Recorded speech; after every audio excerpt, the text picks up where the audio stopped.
Itu kelompok khairul bariyah dengan syarrul bariyah. Jadi kalau cikgu ingat, kalau kita melalui surah Al-Waqi'ah, kita nanti akan dibahagikan kepada berapa kelompok.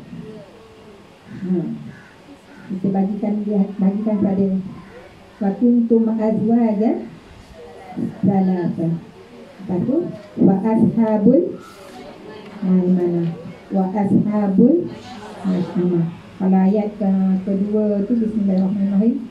Apa waqi'ah? Iza waqa'atil waqi'ah laisa li waqa'atiha kadhibah khafidatun rafi'ah.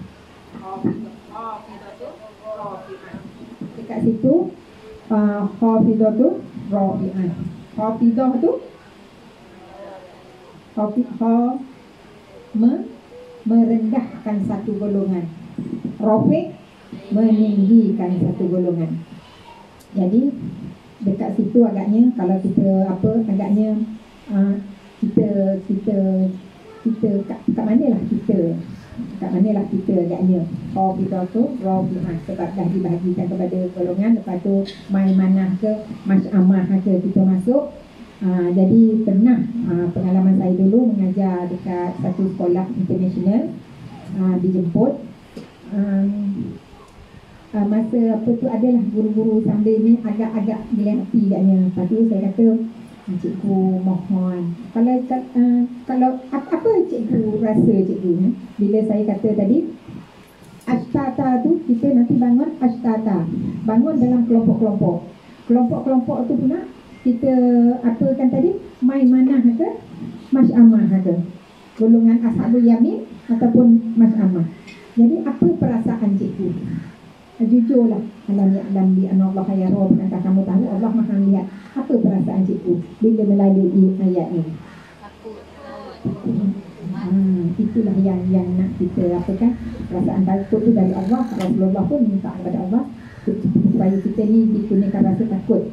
Sebab wattaqullah, takutlah kepada Allah. Jadi bila kita melalui ayat ni, bila ashtata tu berkelompok-kelompok tu, kita bayangkan ya Allah, hati besok kat mana ya Allah. Jadi faman ya'mal misqala dzarratin khairan yarah. Tadi pagi tadi bila kita ceritakan cikgu kenapa susah-susah ni tiba-tiba nak cakap Arab, tiba-tiba nak keluar hadis ayat Al-Quran. Itulah usaha kecil kita sebagai guru, sebagai ibu, sebagai pendidik.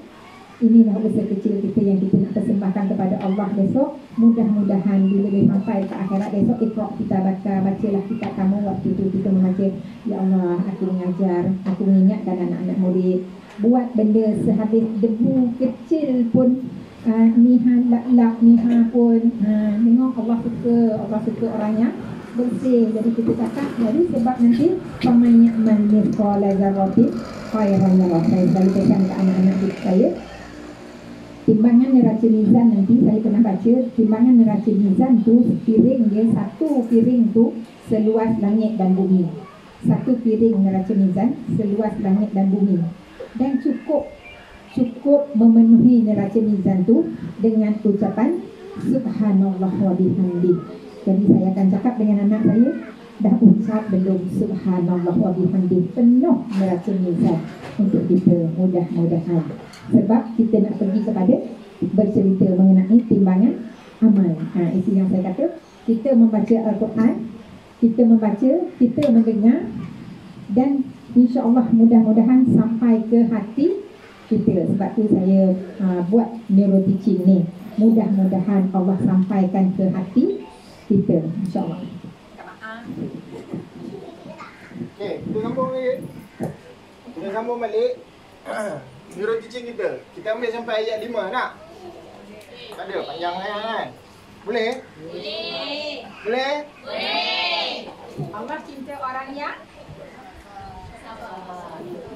sabar, dah lapar. fa iza azamta fatawakkal 'ala Allah. Innallaha yuhibbul mutawakkilin. Fa iza azamta, apabila kamu berazam, fa iza azamta fatawakkal 'ala Allah. Apabila kamu berazam, bertawakallah kepada Allah. Innallah, sesungguhnya Allah, innallaha yuhibbul mutawakkilin. Sesungguhnya Allah cinta orang yang bertawakal. Kalau tak dapat kunci bunyi okey. Allah kita pegang ayat tu, innallaha yuhibbul mutawakkilin. Inilah usaha aku ya Allah. Okey. Ayat 1. 1 2 3 bismillahirrahmanirrahim. Iza zulzilatil ardu zilzalaha. Ayat 2. Wa akhrajatil ardu asqalaha. Ayat 3. Wa qalal insanu ma laha. Ayat 4. Yauma idzin tuhaddisu akhbaraha. Ayat 5. Bi anna rabbaka awhalaha. Kita ulang balik. Iza zulzilatil ardu zilzalaha. Ayat 2. Wa akhrajatil ardu asqalaha. Ayat 3. Wa qalal insanu ma laha.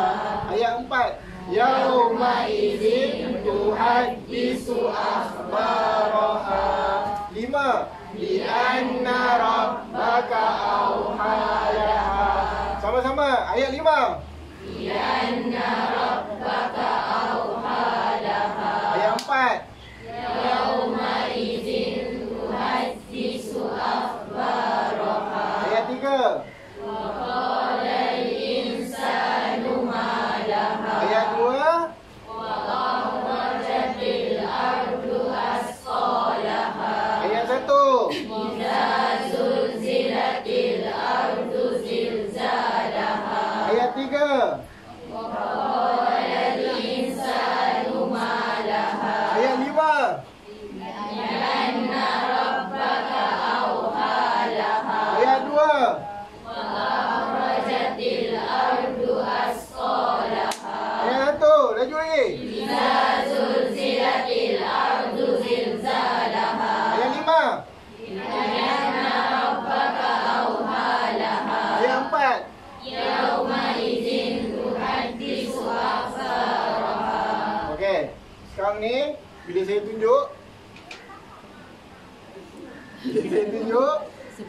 bila saya sebut ayat tu, ayat 1, ayat 2, ayat 4, ayat 5, baca, buat gerak tangan sekali. Okey, boleh? Semua ready ya? Tutup Quran Okey. Ayat 4.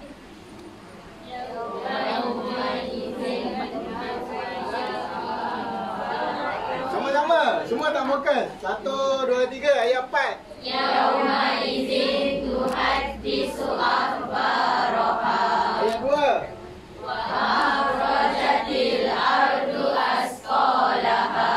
Ayat 5. Inna rabbaka awhalaha. Ayat 1. Iza zulzilatil ardu zilzalaha. Ayat 2.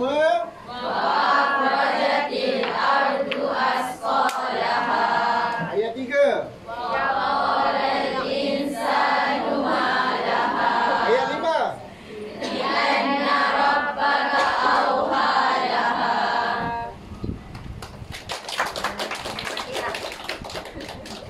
Ada tak rasa lain? Maksudnya kalau sebelum ni kamu macam tak faham dia punya maksud dia tu, dengan gerak tangan yang mudah dalam masa beberapa minit ni kamu boleh dapat. Alhamdulillah. Segala puji bagi Allah. Semua ni saya cakap terus terang kebanyakan yang saya pergi ada yang lambat. Ada yang susah nak dapat. Tapi ini yang paling power lah. Ini yang paling power. Okey, ayat 5. Inna rabbaka awhalaha. Ayat 2. Wa akhrajatil ardu asqalaha. Ayat 6. Yauma idzin yasdurun nasu ashtatan liyurau a'malahum. Kita tak masuk lagi ayat 6. Tapi kenapa dia buat macam ni? Betul. Ayat 8.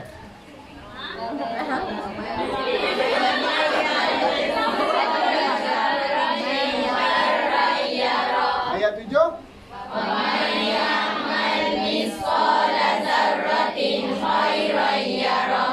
Keyword dia dekat situ apa? Dia memang bagus. Ayat dia. Yang ni? Yang ni? Izazul silatil ardu zilzalaha. Yang ni yang kedua?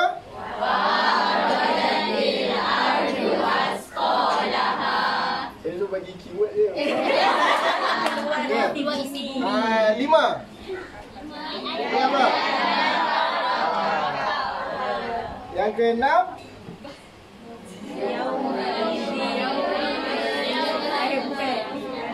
Okey. Yang keenam tak dapat lagi kan? Nak sambung tak? Sambung. Okey, saya nak sambung. Tapi kita ada benda yang penting kita nak buat. Benda yang penting tu saya nak share macam mana daripada surah ni kita boleh sampaikan dekat kanak-kanak. Kalau macam ni kita sampaikan kamu boleh faham, tapi dekat kanak-kanak kita tak boleh nak sampaikan direct macam tu. Kalau kita sampaikan direct macam tu dia takkan faham. Sebab anak-anak dia mula daripada mendengar baru dia bercakap. Jadi kita kena dia punya shock dia tu bila kita pasangkan ayat tu dulu. Bila kita pasangkan, contoh kita pasang surah Qul huwallahu ahad. Kita baca dia, morning circle. Dekat sini ada morning circle kan? Setiap morning circle tu, ambillah katakanlah seminggu. Seminggu tu setiap hari morning circle, mesti Qul huwallahu ahad. Baca sama-sama dengan anak tu. Anak tu tak faham pun. Dia akan baca je kan? Lepas tu ambil satu aktiviti. Apa tu? Boleh tak? Syarat dia morning circle tu sebab kita kalau morning circle ada tak anak-anak yang berlari-lari. Kalau kita dengarkan ayat Al-Quran nanti ada tak yang berlari kejap ke sana lepas tu dia cakap ada kan. Jadi dekat sini kita ajar adab pada anak kita. Saya cuba praktikkan dekat anak-anak. Alhamdulillah. Kalau bila kita pasangkan tu macam anak saya kata tadi, bila kita pasangkan kita ambil dari surah Al-A'raf ayat 204. Apabila diperdengarkan Al-Quran mesti diam. Dengar. Apabila dibacakan Al-Quran, kaset dibacakan. Jadi dari 204 tu maksudnya ya, wa'an situ diam. Pas kami atau cuba kata dengar. Maksudnya kita kena dengar dan diam. Dua syarat dia. Sebab kita beradab. Dan kamu akan dirahmati. Cuba kalau buka ayat Al-Quran belum? 204 Al-A'raf. Jadi dekat situ itu dia method dari Allah, dari Al-Quran bila kita mengajar anak. Kadang-kadang saya dahulu sendiri bila saya sebab saya nak anak saya dapat kononnya. Sebab apa? Subconscious mind. Kita fikir subconscious mind dengar masuk. Tapi adab kita dengan Al-Quran kita lupa. Bila tengok ya Allah macam ni Allah kata, Allah dah ajar bila kita bila Al-Quran itu diperdengarkan, hendaklah kamu bila Al-Quran itu dibacakan, hendaklah kamu diam dan wa'an situ. Kamu mendengar dan wa'an situ kamu diam. Jadi diam. Jadi morning circle tu bagi anak fokus. Sebab dan kita ceritakan ini kata Allah. Ini perintah. Sebab Al-Quran perintah dan larangan kan? Ini perintah Allah. Bila kita dengar Al-Quran dibacakan, kita dengar dan kita diam. Apa ayat dia? Baru wa'an situ, sebelum wa'an situ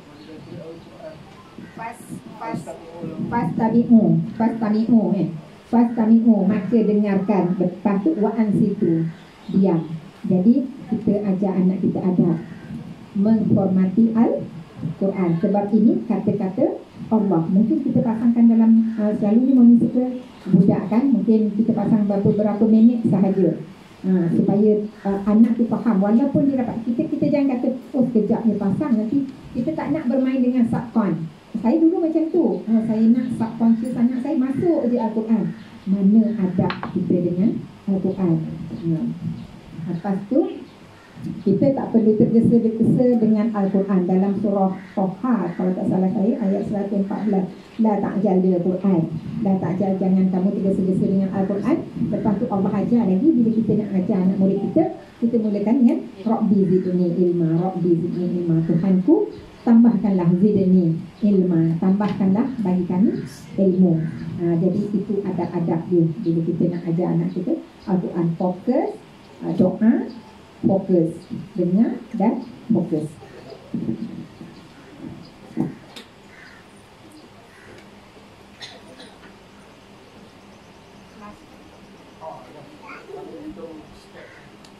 Okay, apa yang saya akan bagi tahu ni adalah satu magic.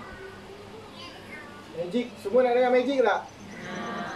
Saya tak nak dengarkan magic, saya nak tunjuk magic. Tidak. Okay, magic dia macam tadi.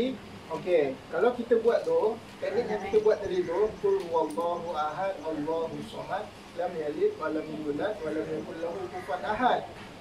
Okay, yang tu kita buat tu adalah teknik neuro teaching. Tapi untuk step kita ajar kanak-kanak, ada yang sini bukan cikgu ke? Yang full time suri rumah, memang ajar anak dia? Semua cikgu kan? Bagus. Semua cikgu kena tahu benda ni. Untuk tahu benda ni, untuk kita ajarkan dekat kanak-kanak tu, kita kena ada strategi.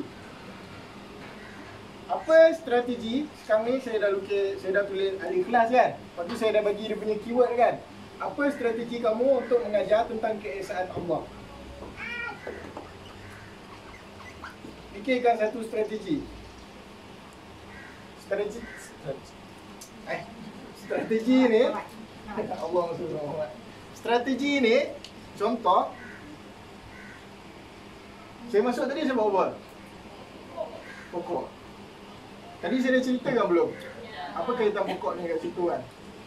So, bila saya masuk tadi, bila kamu nampak pokok ni, kamu rasa apa? Apa yang kamu fikirkan? Kebiat kan? Apa benda lah buat pokok ni. Tapi dapat tak kamu kaitkan, bila saya cerita tadi, dapat tak kamu kaitkan pokok ni dengan keesaan Allah ni? Benda yang paling utama sekali dalam sistem pokok ni yang kita tahu adalah tunjang dia, yang mana kita tak nampak, tapi dia yang paling kuat. Kalau dia tak ada, maksudnya tak ada lah. Macam tu lah Allah. Kita kena membenarkan dalam hati. Kalau hati kita ni menolak, tak dapatlah kita nak menerimanya. Boleh? Boleh sampai burak-burak lah, semua dah layu kan. Sabar, kita akan makan ayam goreng. Okey, strategi yang saya gunakan tadi, saya akan bawa pokok. Jadi anak-anak ni bila dia tengok pokok, dia akan tanya, Ustaz buat apa pokok? Kita pun tak tahu je. Kita pun tak tahu je. Lepas tu dia akan pelik. Sebab tadi kita dah dengar kan dia, setiap morning circle tu kita dah dengar kan. Ini kita nak masukkan macam mana kita nak ajar dekat anak tu. Kita bawa pokok.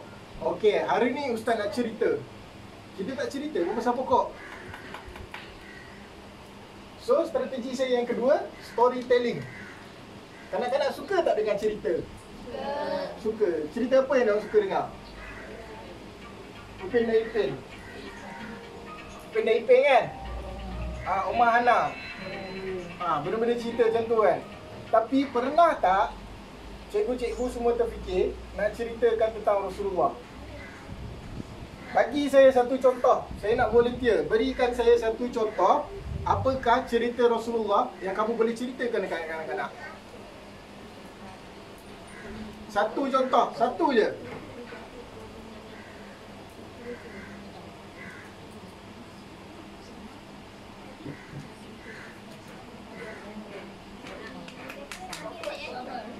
Tak apa. Sebut. Nak ceritakan tentang Nabi ni dia tak ada mak ayah. Dia kecil. Azan Azan. Dia tunggu sekejap. Semua boleh berehat. Ni berat sikit Semua fokus sikit